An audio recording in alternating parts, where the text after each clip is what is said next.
Shalom saudara terkasih, salam jumpa bersama saya Romo Anselmus Amo MSC dalam renungan pada hari Senin Paskah yang ke-7 dan juga novena Pentakosta hari yang ke-4. Semoga Anda dalam keadaan sehat dan sukacita selalu. Bagi saudara-saudari yang sedang sakit, semoga memperoleh kekuatan dan jamahan dari Tuhan Yesus agar lekas mendapatkan kesembuhan.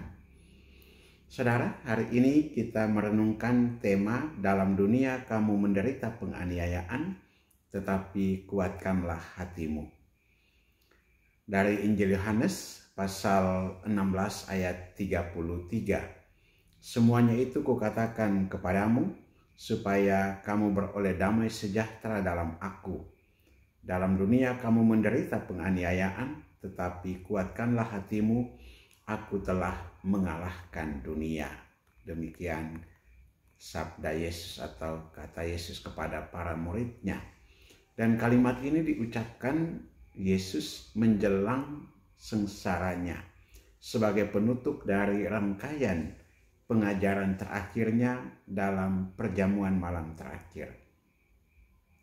Di tengah penderitaan yang akan segera dia alami, Yesus menyampaikan kata-kata yang meneguhkan. Dunia penuh penderitaan, tetapi dalam Dia ada damai dan kemenangan.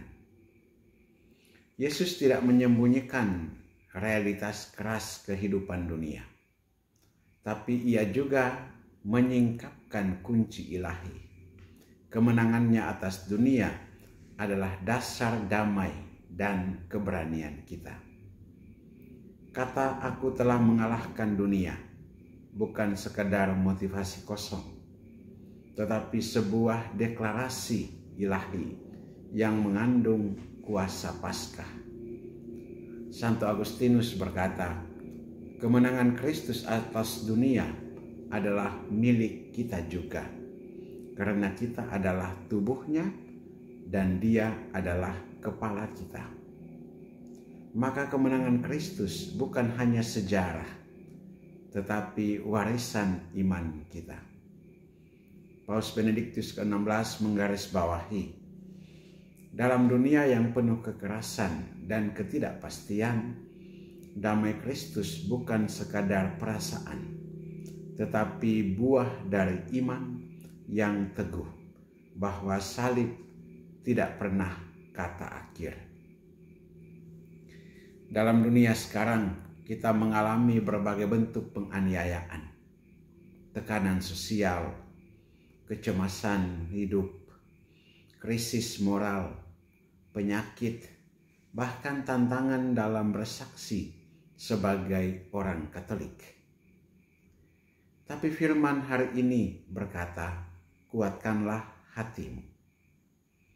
Kekuatan hati bukan berasal dari dunia, tapi dari Kristus yang telah mengalahkan dunia. Artinya, ketika kita lelah dalam pelayanan, dalam tugas, dalam pekerjaan sehari-hari, kita diingatkan bahwa kita tidak berjalan sendirian. Saat menghadapi cobaan iman, kita tahu bahwa Kristus telah menang dan berbagi kekuatannya kepada kita. Dalam komunikasi sehari-hari, terlebih di era digital saat ini, kita dipanggil untuk menjadi pembawa damai, bukan kecemasan atau pertikaian.